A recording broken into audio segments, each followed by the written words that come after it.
અમદાવાદ અને વડોદરાની શાળાઓને ધમકી. અમદાવાદની 15 અને વડોદરાની 9 શાળાઓને બોમ્બથી ઉડાવી દેવાની ઈમેલ દ્વારા ધમકી મળતા પોલીસ તંત્ર દોડતું થયું હતું. પૂર્ણેશ મોદી વિધાનસભાના ઉપાધ્યક્ષ. ભાજપના પૂર્વ મંત્રી પૂર્ણેશ મોદીની ગુજરાત વિધાનસભાના નવા ઉપાધ્યક્ષ તરીકે બહુમતીથી વરણી કરવામાં આવી છે.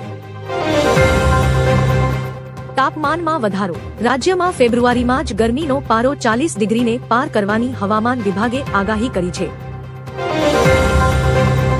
અમિત શાહ દ્વારા અનાજ એટીએમ. કેન્દ્રીય મંત્રી અમિત શાહે ગુજરાતમાં પ્રથમ અનાજ એટીએમ ગ્રેન ડિસ્પેન્સિંગ મશીનનું ઉદ્ઘાટન કર્યું. અમદાવાદમાં ગાંજો જપ્ત.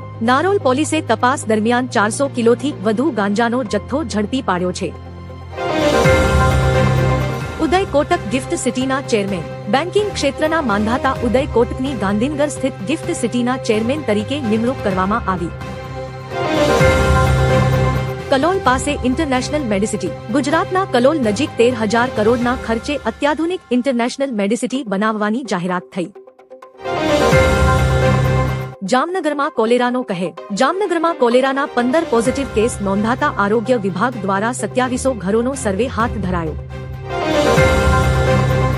ભવનાથનો મેળો પૂર્ણ. જૂનાગઢમાં મહાશિવરાત્રીના પાવન અવસરે યોજાયેલ ભવનાથનો ભાતીગળ મેળો શાહી સ્નાન સાથે સંપન્ન થયો. Robotic Tally surgery. ગુજરાતમાં પ્રથમવાર લાંબા અંતરની રોબોટિક ટેલી સર્જરી સફળતાપૂર્વક કરવામાં આવી હતી. કચ્છમાં દારૂ ઝડપાયો. કચ્છના રાપર પાસે ટ્રકમાંથી 2 કરોડ રૂપિયાની કિંમતનો બિનવારસી વિદેશી દારૂ ઝડપાયો. જીએસટીના દરોડા. ભાવનગરમાં પરફ્યુમના વેપારીઓને ત્યાં જીએસટી વિભાગે મોટા પાયે સર્ચ ઓપરેશન હાથ ધર્યું. શક્તિસિંહ ગોહિલના ભત્રીજાની આત્મહત્યા. કોંગ્રેસ નેતા શક્તિસિંહ ગોહિલના ભત્રીજાએ પત્નીની હત્યા કરી પોતે આત્મહત્યા કરી લેતા ચકચાર મચી. વડોદરા બીસીએ ચૂંટણી. વડોદરા ક્રિકેટ એસોસિએશનની ચૂંટણીમાં ભારે ઉત્સાહ વચ્ચે મતદાનની પ્રક્રિયા પૂર્ણ થઈ. સુરત છેતરપિંડી. સુરતના ટેક્સટાઇલ માર્કેટમાં 4.90 કરોડથી વધુની છેતરપિંડી કરનાર વેપારીઓ સામે ફરિયાદ નોંધાઈ. T20 world cup 2026. ભારતે પાકિસ્તાનને 61 રને હરાવી વર્લ્ડ કપમાં સતત 8મી જીત મેળવી ઇતિહાસ રચ્યો. Bharat taxi launch. અમિત શાહે સહકારી ક્ષેત્રના પ્રથમ રાઇડ હેલિંગ પ્લેટફોર્મ ભારત ટેક્સીનું લોન્ચિંગ કર્યું. હિમંત બિશ્વા શર્માનો કેસ. આસામના મુખ્યમંત્રીએ ગૌરવ ગોગોઈ સહિત 3 નેતાઓ સામે 500 કરોડનો માનહાનિ કેસ કર્યો. RBI data. ભારતના વિદેશી મુદ્રા ભંડારમાં સોનાના ભંડારમાં $14 બિલિયન ઘટાડો નોંધાયો છે. બાગેશ્વર ધામ લગ્નોત્સવ. ધીરેન્દ્ર શાસ્ત્રીએ મહાશિવરાત્રી નિમિત્તે બાગેશ્વર ધામમાં 300 નિરાધાર દીકરીઓના લગ્ન કરાવ્યા. યુપી પોલીસ ભરતી. ઉત્તર પ્રદેશમાં પોલીસ ભરતીની પરીક્ષા માટે ચુસ્ત સુરક્ષા વ્યવસ્થા વચ્ચે લાખો ઉમેદવારો પરીક્ષા આપી રહ્યા છે. રેલવે કોરિડોર મંજૂરી. 131 કિલોમીટર લાંબા કસારામમાડ કોરિડોર પર 3જી અને 4થી રેલવે લાઇનને મંજૂરી મળી. હિન્દી સિનેમા શોક. જાણીતા મરાઠી અને હિન્દી ફિલ્મોના કલાકારનું નિધન થતા કલાજગતમાં શોકની લાગણી છે. ભારત ચીન સરહદ. કિરેન રિજિજુએ અરુણાચલ સરહદે ચીની ગતિવિધિઓ પર વિપક્ષના નિવેદનોની આકરી ટીકા કરી. દિલ્હી એનસીઆરમાં વરસાદની આગાહી. ઉત્તર ભારતના રાજ્યોમાં વેસ્ટર્ન ડિસ્ટર્બન્સને કારણે હળવા વરસાદની આગાહી કરવામાં આવી છે. RBI currency assets. વિદેશી ચલણની સંપત્તિમાં $7.66 અબજ વધારો થયો હોવાનું આરબીઆઈએ જણાવ્યું.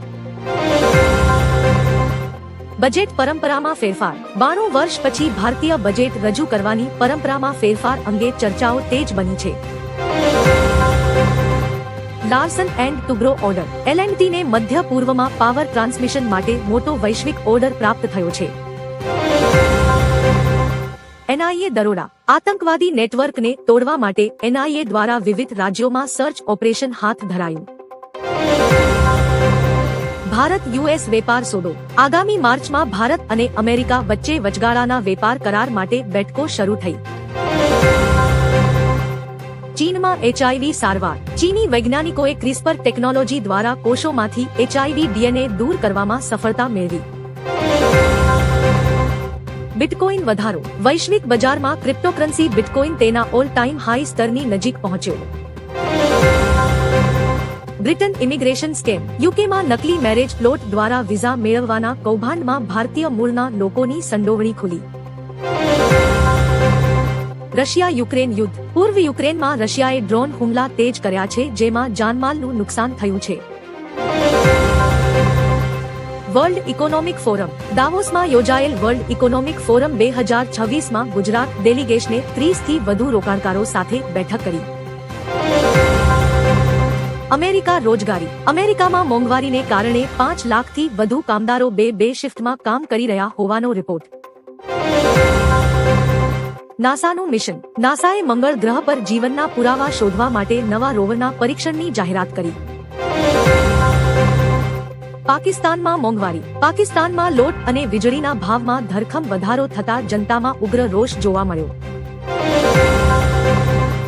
ઇઝરાયેલ અને હમાસ વિવાદ. ગાઝા પટ્ટીમાં યુદ્ધ વિરામ માટે ઇજિપ્ત અને કતાર દ્વારા ફરીથી મધ્યસ્થી પ્રયાસો તેજ કરાયા. જાપાનમાં ભૂકંપ. જાપાનના દરિયાકાંઠે રિક્ટર સ્કેલ પર 6.1ની તીવ્રતાનો ભૂકંપ અનુભવાયો, જોકે સુનામીની ચેતવણી નથી. National highway project. ગુજરાતમાં નેશનલ હાઈવેને 4 લેન કરવા માટે 4,500 કરોડના નવા પ્રોજેક્ટ્સને મંજૂરી આપવામાં આવી છે.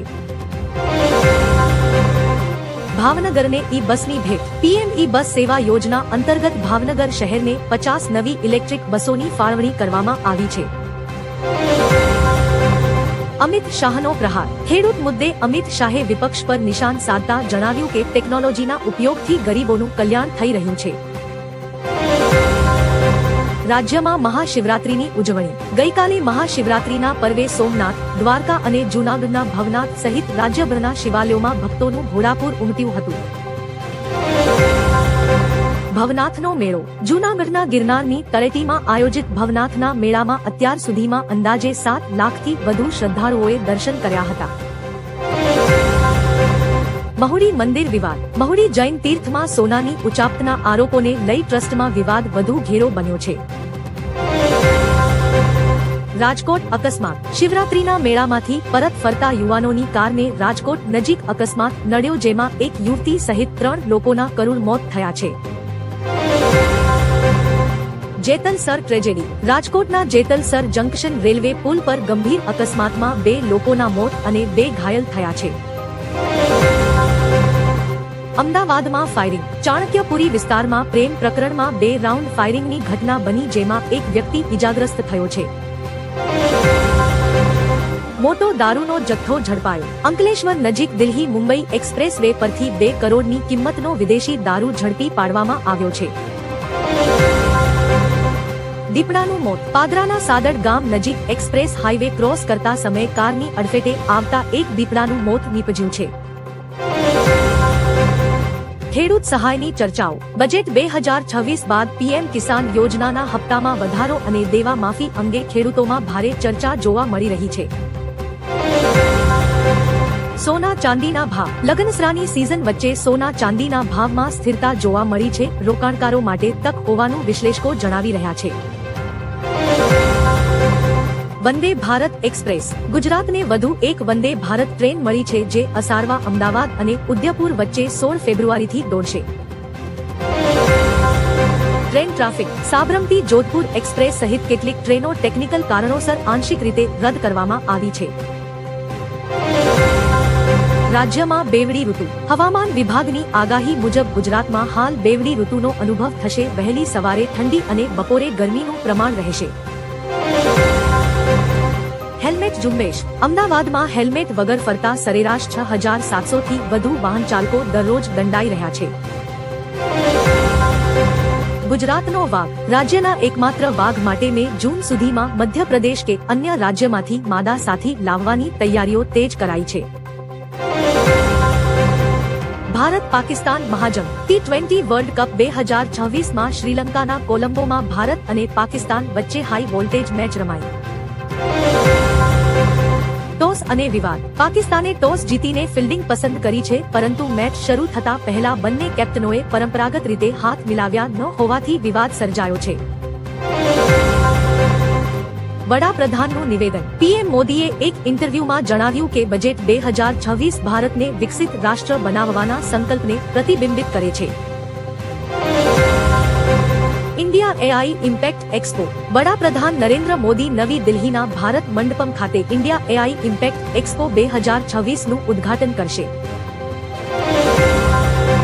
ગુજરાતમાં બેવડી ઋતુ. ગુજરાતમાં વહેલી સવારે ગુલાબી ઠંડી અને બપોરે ગરમીનો અનુભવ થઈ રહ્યો છે. નલિયામાં તાપમાન 12 ડિગ્રી નોંધાયું છે.